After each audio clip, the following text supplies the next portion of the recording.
This meeting is being recorded. Wow, that was a double whammy, right? Now we all know we are clearly being recorded. Okay, yeah. So that's what so you see very clearly you can get all this information right from your real list. It also come from IMAP or the property appraisers, wherever you feel you want to look. I like Realist because it's so easy. It's right from the listing, right? It makes life super simple.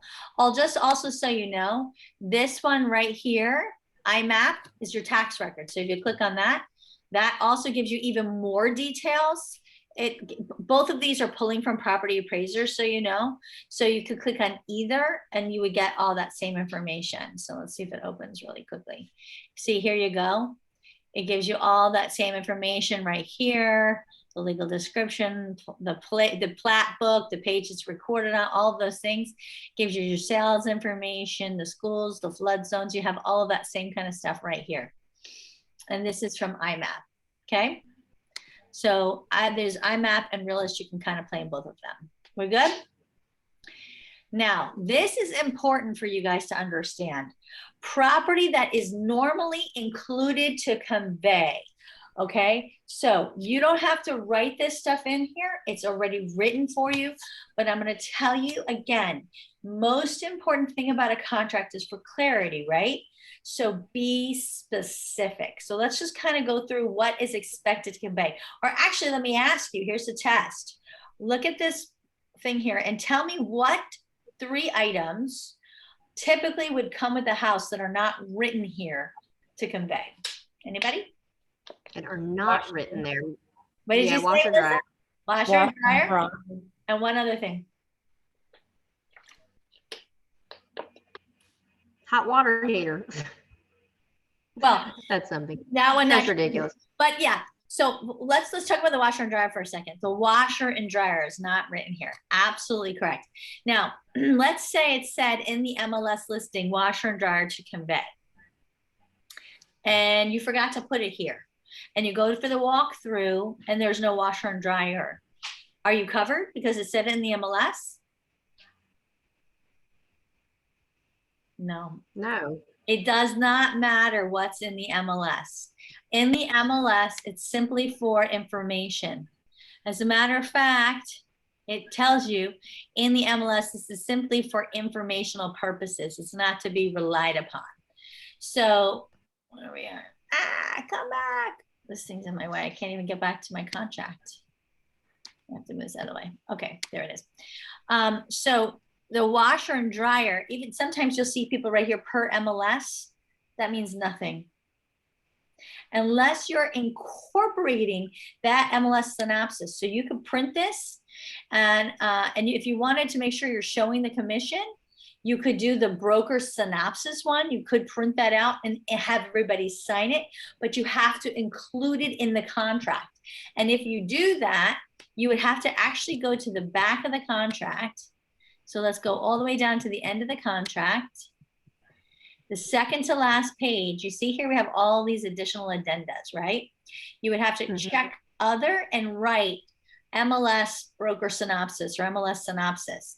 That is incorporating the document into the contract. You have to then include it with the contract and get people to initial it or sign it. Now that becomes part of the contract.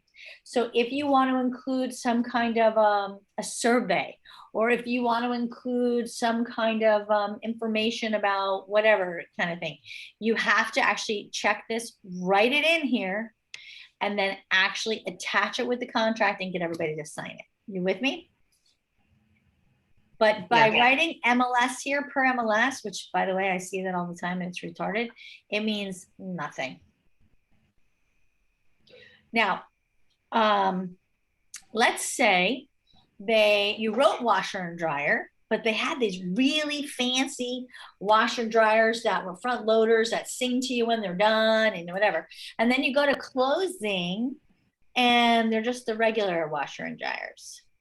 What now? You didn't say which ones. You weren't specific. See, a contract has to be specific.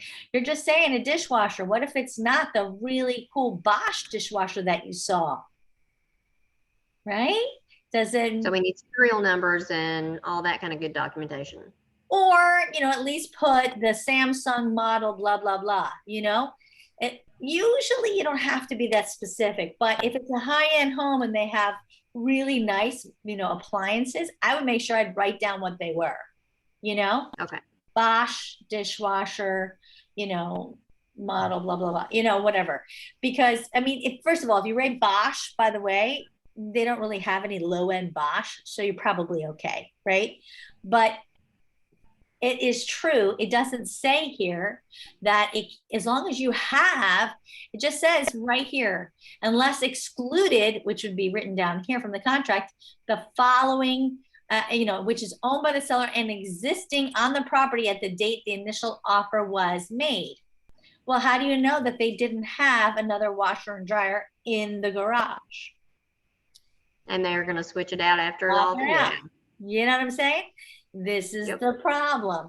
So this is where it's kind of gets to this gray area, and how you're going to prove that it wasn't the exact same ones. Well, yeah, those are the same one. You know what I mean? We don't want to get into that area. So I would suggest, if there's something really specific that they want, write it in there. Light fixtures are a big one. Chandeliers, right? Well, chandeliers, that's the number one thing people get really upset about. They might say in the MLS that the chandelier in the main room is not going to convey. But if you don't write chandelier down here, the following items are excluded from purchase, guess what? That chandelier is coming because you didn't actually exclude it from the contract. And that's on the listing agent for not catching it. So these are things that are really, really important that all have to go into the contract, right? But you really want to be very careful. Drapery rods, draperies, blinds, window treatments, they're all supposed to be conveying. But see, here we get really confusing because, like, thermostats, is it the Nest thermostat or just a regular thermostat, right? Doorbells, is it the Ring doorbell? We almost lost the sale because the seller, it's a beautiful, like $1.5 million home. He takes his stupid Ring doorbell with him. Is that a fixture? I mean, what makes a fixture? Some people say if it's stuck to the wall. Well, if it's stuck there, how does it be a fix? There's 3 different definitions of a fixture. The truth, what we really say is if it ruins the wall behind it, right? Like if it messes up the molding or something, that would be constituted a fixture. But the reality is a Ring doorbell, you can take it off, you still have a doorbell. So now we're in the agent went out and bought a brand new Ring doorbell. The problem is it's usually the agent at the last minute buying things and fixing things, but that's all coming out of your pocket. We don't want that to happen, right? So we want to make sure, if you know that your buyer wants that Ring doorbell, you just write down here, Ring doorbell. If they really like that Nest thermostat, make sure you write Nest thermostat. Yeah, it says thermostat, but you want the Nest one that comes in the house, right? Just be as specific as possible. It's so stupid to me when people write refrigerator, garage door opener. I mean, like, it says that right there. Why are you just rewriting what's written there? That's retarded. It's irrelevant. But if you're writing things to be more specific, that makes perfect sense, right? So just be very careful. Another thing that's not written here that people get all crazy about are those solar lighting things. We had a deal where we had it's like a $4 million house. And they had solar lighting that went up a couple $100 of solar lighting, but solar lighting is not written here. We should have asked the seller, is this going to convey? The agent did not think about it. The seller took it. The buyer almost didn't close. In truth, it wasn't here, but the listing agent bought the dang solar thing because we just want these things to close. This is where stupidity happens, and we just don't want it to blow your deal up, right? As an aside, let me tell you, when we bought this house with Tasha, there's cameras everywhere because the people that lived here were paranoid, and we had the security system and all this, and Bert called the security people and told them, hey, the cameras, we need them deactivated and we need you to come do something. They would not give Burke the aptitude, because he has the aptitude to access the cameras and like completely turn them off. So we still have like this panel in our closet where we can see crap, but hopefully nobody on the outside can see because they were still accessing it after we had bought the house. See how weird, right? That is something that should have been dealt with, but how do you know if they handled it properly? You don't know. It's just, these are the weird nuances, especially in the technical age that we're in. Security cameras is another one. Another one of those rock music things that are out, they have those rock speakers that are out by the pool. Yes. They don't convey, but people oftentimes think they do and they want them. So it's things like that that you have to, when you walk through the home with the buyers, walk through the eyes of what do you really want, and put it in the offer. Make sure you do, or make sure you tell them they're not going to convey. If you really want them, we have to put them in the offer, right? Everybody clear? I'll be right back. I'm hearing you. I'll be right back. I'm hearing something at the door. I'll be right back. I'm still hearing you. Yeah. Melissa, any thoughts on that? Any questions? Yeah. So it's just, I would tell you the biggest things, I would say that they have tried to adjust this and kind of make it a little more specific. But the reality is, with the especially technology changing all the time, it's very hard to get it as specific as it needs to. So it's just going to be on you asking your buyer what's really important to them and asking them if they really want to have that. Don't assume anything's going to come with the house. You know what I mean? Because it's pretty much covering your butt, just like in the medical field. Always cover your butt. If it's not documented, you don't have it. Absolutely. If it's not written on here, I don't care what is said in the MLS. It's not coming. Exactly. And if they said, but it's said in the MLS, it does not matter. And at the end of the day, the bad part about it is they're going to hold you responsible because you wrote the contract. So that's where it comes down to it. I've had agents have to pay a lot of money because they forgot to add things that they're like, but it said it in the MLS. It didn't matter. You didn't put in the contract. It's on you guys to put it in the contract. The MLS means nothing. Okay. We're going to do a little exercise. Does everybody have something to write on? Because it's really important you understand how to come up with the numbers. So before we get there, let's talk a little bit about escrow. So first and most important thing, I'm not going to test you because you don't know, and I know you don't know. In a contract, every date is going to be determined from what we call the effective date. An effective date of the contract is when all parties have signed it and it's now delivered. Okay, meaning, Melissa, I'm the listing agent. You've got the buyer, right? You've submitted an offer. Let's say you submitted it to me yesterday. My sellers have signed it today, which is Wednesday. I get it back to you in your inbox tonight by 11:59. So here's the question. You don't see it because you're sleeping like any normal person. You see it Saturday. I don't even know what day it is today. You see it Saturday in the morning. What day is the effective date? What's today? The 25th. Is it the 25th or is it the 26th? 25th. What do you think, Karen? 25th. I would agree with that. So some people before think, midnight. Was it delivered? Did I deliver it to the customers by the 25th or did I deliver it to the customers on the 26th? Customer 26. I was just trying to trick you. It's really the 25th. you got. Yeah, but you guys were right. But see, this is how people start to second guess themselves. You submitted the offer. My folks signed it.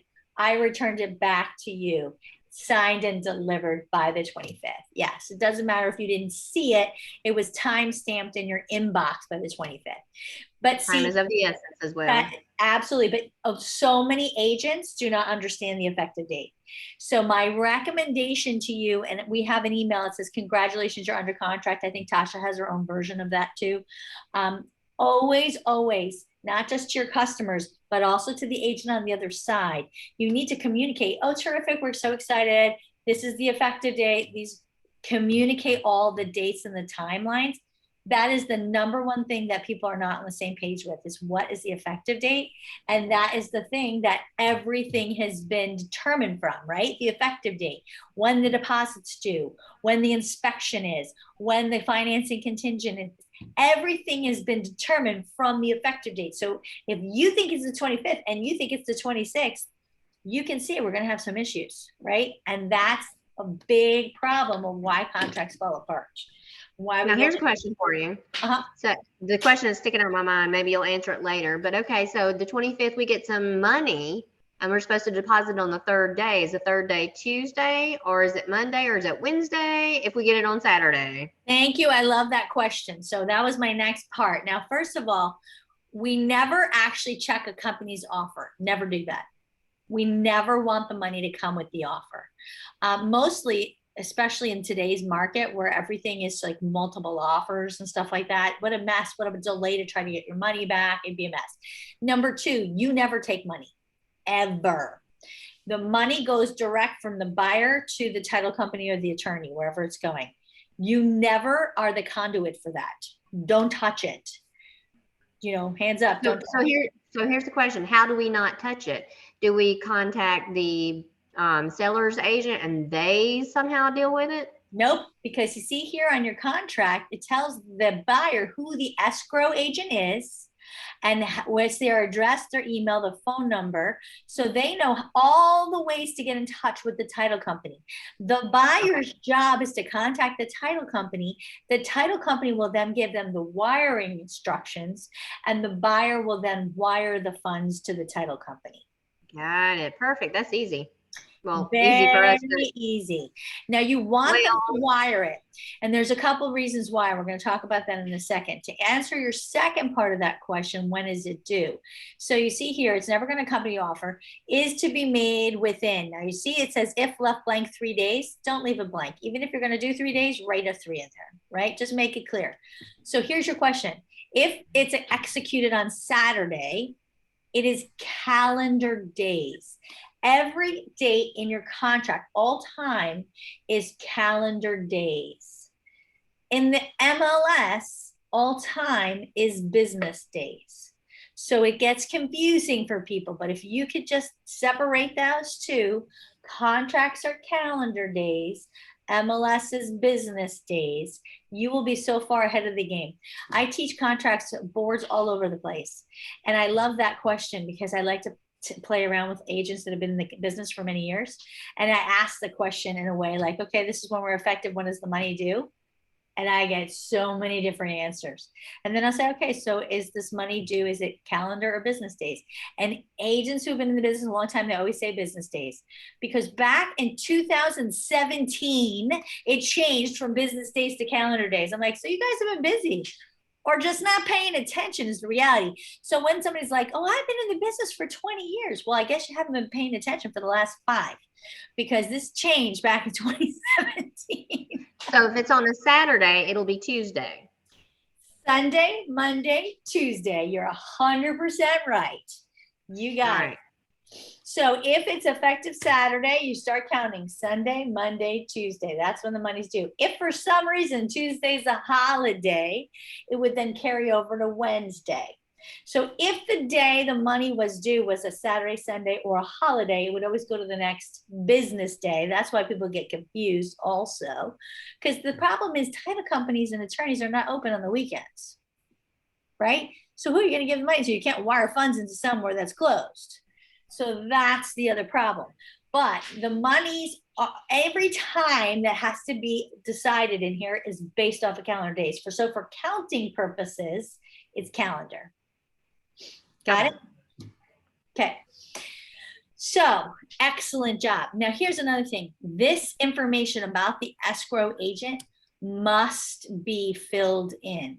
And now in the MLS, which I'm super excited about, you can see here, they have down here the closing agent. But look, well, this is an old one. This is a previous sale. This one doesn't have it. But now almost new listings have it. But let's say for some reason, the seller didn't put this in, the agent didn't put this in here, right? That could sometimes happen. You could, for sake of getting your offer in quickly, put in here TBD, to be determined by seller. You could do that for the sake of the offer. But as soon as your offer is accepted, you must fill in the correct information here. This does not make this a counter offer. We are not changing the terms because the seller picked it, right? So we're just saying, now this is who they picked.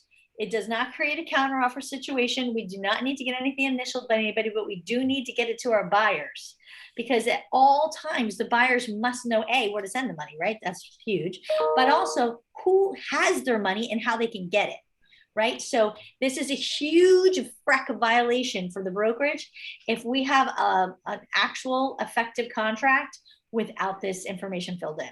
That is like probably the number one thing that we could get in huge trouble for. So always make sure you fill that in.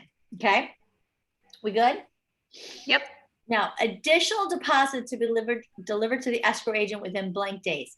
Why would you do an additional deposit? Well, let's say you wanted to make your offer stronger, but in this multiple offer situation, you're a little bit worried about putting all the money up front.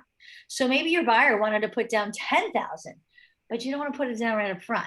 So you might say, well, let's see, we're going to do a 7-day inspection period. So why don't we do 4,000 up front and we'll do 6,000 in 8 days or in 10 days.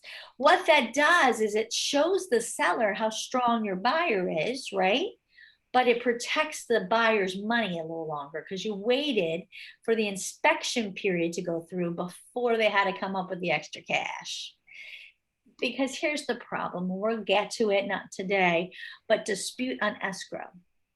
In here, there's a very clear process of what happens when there's an escrow dispute. It says that you have to notify the title companies or that there's an escrow dispute. It doesn't say title companies, but you have to notify when there's an escrow dispute. They have 7 days to determine what to do. And if they can't, you go to binding arbitration. Sounds very great, right? Yeah. God, title companies are not party to this agreement. Now, if this was a company like a brokerage who was holding the money, it would be very clear. It would be called an escrow disbursement order. We would actually send this to DBPR. DBPR has a process that takes about 4 or 5 months. It takes forever, but they're great. And they say, okay, per the contract, this is who gets the money. It's very simple, straightforward, just long, and it's great. No brokerage holds escrow anymore. Hardly any of us do because it's so much liability, right? So we deal with title companies mostly and attorneys, right? But they are not governed by FREC and DBPR. They have their own governing body, which means they're not subject to this contract. So before you choose who you're going to work with for your title partner, you better ask them the number one question. If there is an escrow dispute, what do you do? What is your process? Because you don't really need the title company until there's an escrow dispute. And when you find out they don't do anything, then send a letter and say good luck, because that's when you need them.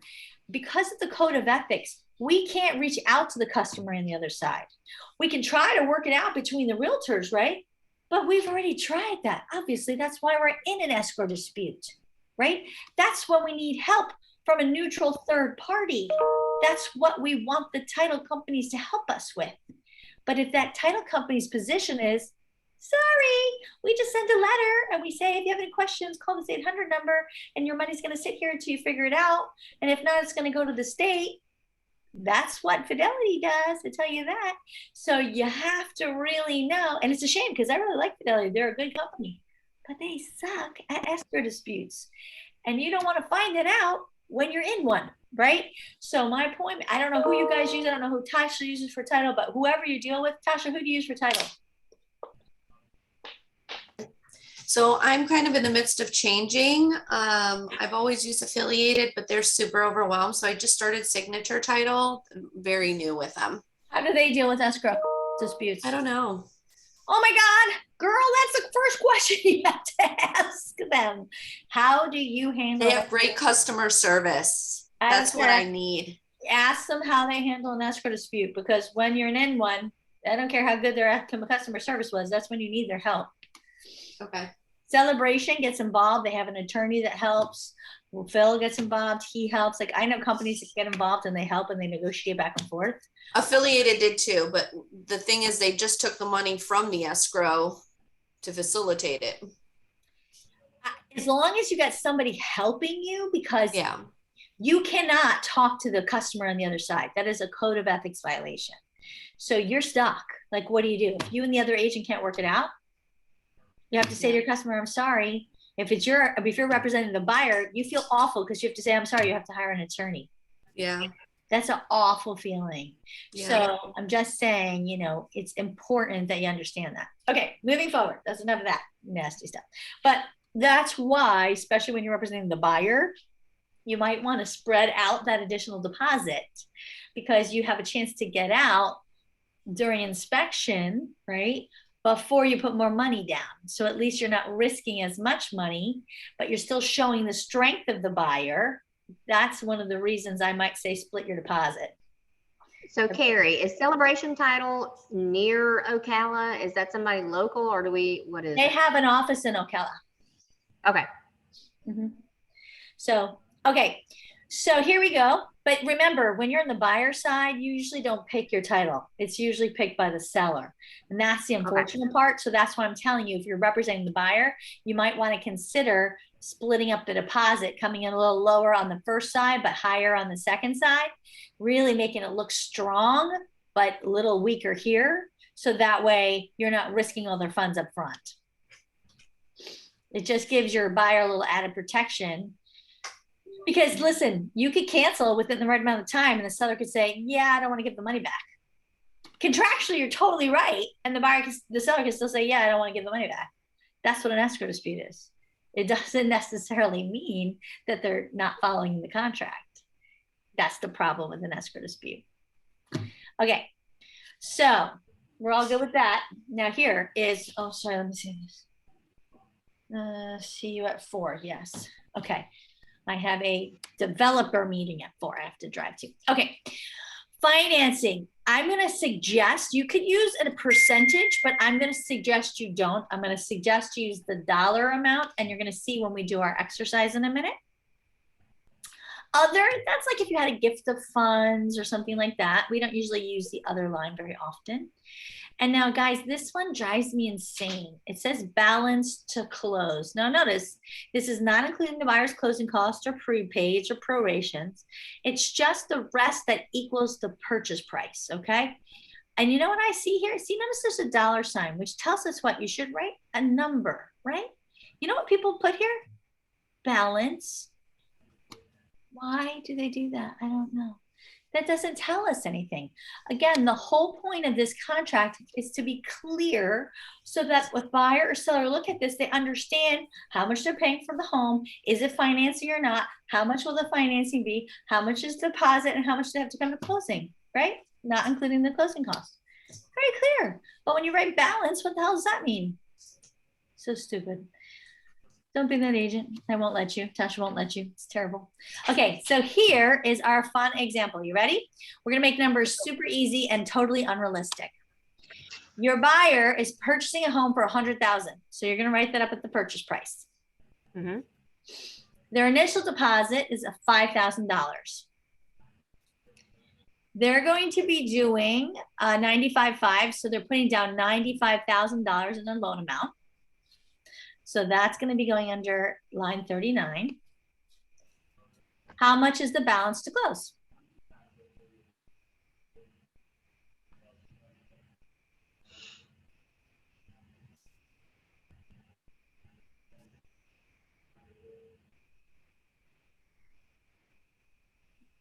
You said it's 100,000 and they're putting 95,000 down. The balance would be 5,000. Really? Yep. They put down how much? You said 90,000. Right. Oh, 5,000. I'm sorry. I misheard. I thought they put 95. I'm like, holy Jesus. So they owe 95,000. They don't have much. So how much did they have to put down as the balance to close? 95. 95,000? What do you think, Yeah. Melissa? What do you think, Melissa? If they put 5,000 down, I would say the 95 would be left. Okay. You just paid about $180,000 for that house. Let's do the math together. Ready? Let's take a calculator. Let's put in 100,000 Wait a minute, let me get my calculator.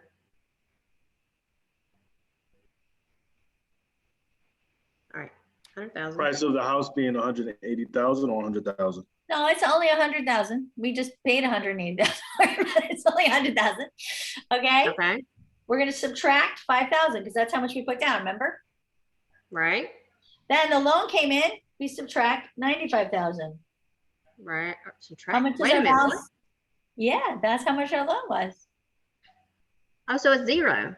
Yeah, I know. I was using a tricky number. That's not cute. Close would be 0 there. So if, same idea, if it was 100,000 and they put down 5,000, but let's say it was a 90-10 loan and they were only putting 90,000 down, how much is the balance to close? 85,000. Do the math again. The home is 100,000. Yes. They put down 5,000. Okay. The loan, they're getting 90,000. Subtract 90,000. Oh, 5,000. Yeah, you keep overpaying for that home, Karen. I want you to buy my house. Bert's gonna be broke. Bert's gonna be broke. I know. So all you do is you start at the purchase price and you keep subtracting. That's why I don't want you to use a percentage for the loan because it will make it very difficult. If you just keep subtracting, the balance to close is the last number you get. Subtract the deposit, subtract the loan amount. If there was anything else they were getting, you subtract that, and whatever you have left is your balance to close. Perfect. I'm gonna do a trickier one. Now I'm gonna really trick you. Let's go. It's a VA. 100% loan to value. It's $100,000 home. They're putting down 5,000. They're getting $100,000 because it's a $100,000 home loan, 100% loan. How much is their balance to close? What do you think, Melissa? They get a $5,000 back. You think? What do you think, Karen? They get some kind of credit or something. Yeah, $5,000. They get $5,000 back. I was trying to trick you. You were right. Negative 5,000 is the balance because people always put 0 there, and that's wrong because then they're not getting 100% financing or they're paying more for the house, right? One or the other. So, hey, Tasha, did you hear that? I need to find that property. On it. I can see what you mean about numbers instead of percentages because that would be, yeah, harder. Yeah. So if you are doing a VA or a USDA, which you guys still have up there, where it's 100% loan to value, it's very easy. Whatever the deposit is, they're getting back. So you just know whatever your deposit is, the balance is minus that. That's really the trick. So if it was $1,500,000, they're putting down 25,000. You can even do 100% loan to value. The balance is negative 25,000. Now here's a question. Here's a question, Carrie, about USDA. What are their kickbacks or their pluses about having their loan versus just a conventional? Well, it's 100% financing, right? So that's the better thing. Like if you don't have to put any money down. But the thing with the USDA is there's very strict guidelines about, first of all, where you can have it. There's only certain areas that are still allowed to do USDA financing because it really was for farmers. But that's why you still have land there available in Ocala where you could do it. We have very few areas here in Orange County so it's really more Lake County that you can still do it. But you can have a very low debt to income ratio. You can't make too much money. It's a very, very tight ratios to get the USDA. So that's like the downside of USDA. But if you can qualify, it's a great loan. So I'd say the downside to USDA is it's really hard to qualify. The good thing about it is it's a good loan and it's 0% down. So okay, just a good question because my husband always looks for land in Levy County that he could propagate as USDA. Yeah. So, but again, he may make too much. He may not be able to qualify. So there's just very specific factors you have to fill, within. So Tasha could probably help you more with that because she did work on the loan side of things before, so she may know. But those things change, those requirements change all the time. And I don't really keep up with the USDA, especially because we haven't had it in our area in so long that we don't see many of those loans ever. Gotcha. Yeah, and there's a very low price point. The price points usually don't go very high on that, but again, it's area by area and things like that. So 2 more things, and then I got to run to my meeting, and I'm going to say great job, because the point of today was really to get through understanding. A big part of this contract is the money. And, the most important thing is if we put in here 100,000, 5,000, 95,000, what did I just say? What can you just tell me about this contract? I said it's 100,000 purchase price, $5,000 down. I'm bringing $95,000 to the table. No balance. Well, I'm bringing 95,000 balance. No financing. I just told you it's cash. No financing. Sorry, yeah. But what you're going to see, I knew you meant that. But what you're going to see often, because God help us with the realtors on the other side, is then they're going to check B here for financing. And you're like, what? You just told me on the front page it's cash, but then on the back page, you're trying to make a contingent on financing, which we're going to get to the next week. It doesn't make any sense, right? This is the problem. You have to make these 2 pages match. We're either going to be a financing deal or we're going to be cash, but we're not both, right? So that's a really important thing, that you always make sure that this contract matches on every page. Okay. So I want you guys to be aware of that. If this page says that it's cash, this page needs to check cash. If this page checks financing, then this page better show it's financing. Okay. Because if this page shows, what was that? That only makes sense. Yes. It does, but I can't tell you how many times I see where they wrote something different here. And you're like, what the hell is happening here? Okay, 2 more things. Time for acceptance. This is saying that whatever date you put in here, if I put Saturday at 5 p.m., that is when this offer is good through. So if I put Saturday at 5 p.m., because I was hoping, Melissa, that you would put this offer in front of your seller, and then you tell me, I'm sorry, my seller's not going to look at these offers until Sunday. I can't leave this, because on Sunday, this is a dead offer. This offer is no longer valid. So I need to rewrite this contract and change this offer. I probably put it out to Monday or Tuesday, because Lord knows you might even not look at it till Sunday in this kind of day and age with the multiple offers, right? So this time for acceptance is really important. If you keep this as a Saturday, he doesn't even have, or he or she, whoever the agent is, does not even have to present it, because it's not a valid offer. It's only a valid offer if this date is still valid by the time they're presenting it. Does that make sense? Yep. And the closing date, first of all, this is never going to be on or before. It must be a specific date for closing. See, this here says on or before. That's fine, because it's saying when this is going to be valid up till. This is saying the closing will happen on this date. Because if you say on or before, well, when is the seller and buyer going to be prepared for closing? We're not really sure. I don't know. How can people prepare to move for like that, right? You can't. So if you call the legal hotline, they're going to tell you it's not a valid contract, because nobody knows what the set closing day is. So in order to have an effective contract, it has to have a specific closing date. So always just put a date here and never guess early, because you can always get it, move things up if everybody's ready. But if you have to rely on the seller agreeing to extend, you're putting your seller in a your buyer in a disadvantaged position, and they could potentially not only lose the house, but lose their money. So if you think you need extra time, put this out further. And in today's business, I tell you, today people are like, they don't know where the hell they're going anyway. So you might actually get the offer better if you put a further date out, right? Than if you made it sooner, because they're like, oh my God, I can't close that quickly. I don't know where the hell I'm going. Now, what if we do put a date way out there and the buyer's like, no, I need to move before that? I mean, yeah, you wouldn't do that. You usually go, like, if it's a financing deal, you probably say 30 days, maybe you go 35, right? But if it's VA, and I see people putting 30 days, and if you're closing Navy Federal, oh, hell no. They're never going to be ready. You know, VA's, Navy Federal, geez, if you get 45 days, you're lucky. I mean, they're the worst. You've got to know, you have to call the lender and ask them, when do you think you're going to be able to close? They're going to tell you 30 days. You're going to go, yeah, right. And you're going to put 45 days or longer, right? Because you know, Navy Federal is going to take forever.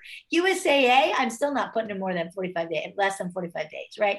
Yeah, But yeah, they're long. They're better than Navy Federal, but they're long. But, you know, if it's a regular conventional lender and they say, oh yeah, we could do it in 20 days, I'm still putting 30 days because I don't believe them. I really don't. Okay. You know what I'm saying? So this is where I'm saying, but you need to talk to the lender and get an idea. But a lot of times lenders will always say, oh yeah, we can close. And they're full of it. They totally cannot close sooner. So you have to know that. Always give your buyer more time and say when you're putting the offer, the reason we're giving 45 days is because this is a VA loan. If we can close sooner, we'll be happy to do so. Things like that.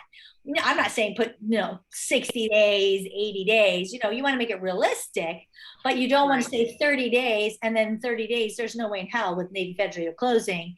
Now you're asking for extension. The seller has a much better backup offer that's cash. He's not going to give you an extension. And now your buyer just lost their home. Right. Right. That's what happens. And then we'll talk about more contingencies. If they didn't have any, they might have also lost their deposit. So these are the things that we have to make sure we're always protecting our buyers. Okay. All right, guys, you did great. That was day 1 of contracts. Next week is going to be day 2. Feel good? Yes, and by the way, I took the Tony Robbins test, and I am a finisher, and you don't want to know what that means in military terms. I'm going to assume it's a driver also. No. A finisher? Yeah, not in military terms. No, but I would imagine if you use the disc profile, it's a driver, right? They didn't tell me driver. They just said I was a finisher. Yeah, send me that. I'd love to see it because I will. I have the tab open. You're a definite driver. Melissa, did you take it? What was the letters? It didn't tell me DISC. letters. Hang on now. Let me see. Is that, I thought it tells at the end or the beginning, unless it changed. Well, it's DISC is the disc profile. I'll snapshot it and send it. What is it? Yeah. I'll snapshot it and send it to you. Okay, what did you get, Melissa? I'm going to guess that you were an S. Hold on. I gotta find that. All day long. Why am I an S? It said because you want to save the world. You're a nurse. You take care of people. You're totally an S. That I can get along with anyone, that I'm detail oriented, that I can be firm when I have to. So yeah. I know what you are. I already pegged you, and you're a D. You guys also have other things in you, but I would say for sure. I mean, Karen, please. You're already taking the world by charge. You're already leading the pack. You're not stopping at that conversation. You're getting your coffee first, and you can say, "Come walk with me." We'll have the conversation on the way. Which is because I gotta go. I know you're a D like I am. And Melissa, you'd be like, sure, let's sit down and we'll discuss it. We'll make sure we take care of your needs. You're total S. I already know. I just asked because I wanted to take it. I'll send you my thing. But it's always fun. Okay, great. Yeah. You guys have fun matching the mirror people? Yeah. Got to, watching people, when you really put that in your mind, you can pick up a lot of things. But when you're not thinking about it, you really don't notice it until you look for it. So true. It's so true. All right. I was actually raised to look at people that way. My mother told me to watch people. I like your mom. She's good people. Well, you guys have a great rest of your week. I love it. What I want you to do is look through a contract. Okay. The next week we're going to be going through, we're going to go through more of this contract. We're really going to delve into that financing contingency. That is super, super huge. You have to know financing contingency inside and out. Again, all of these things have to do with whatever contract you're in. And then we're going to go into the differences between as-is and FAR-BAR. But those 2 parts of the contract, you have to understand how to write the contract for the money. I can't tell you how many people don't know how to write that. And you did really great with that. And you have to understand that financing contingency like so well. So we're going to delve into that next week. You guys good? Good for now. Excellent. Okay. We'll see you next week. Have a great weekend. Bye.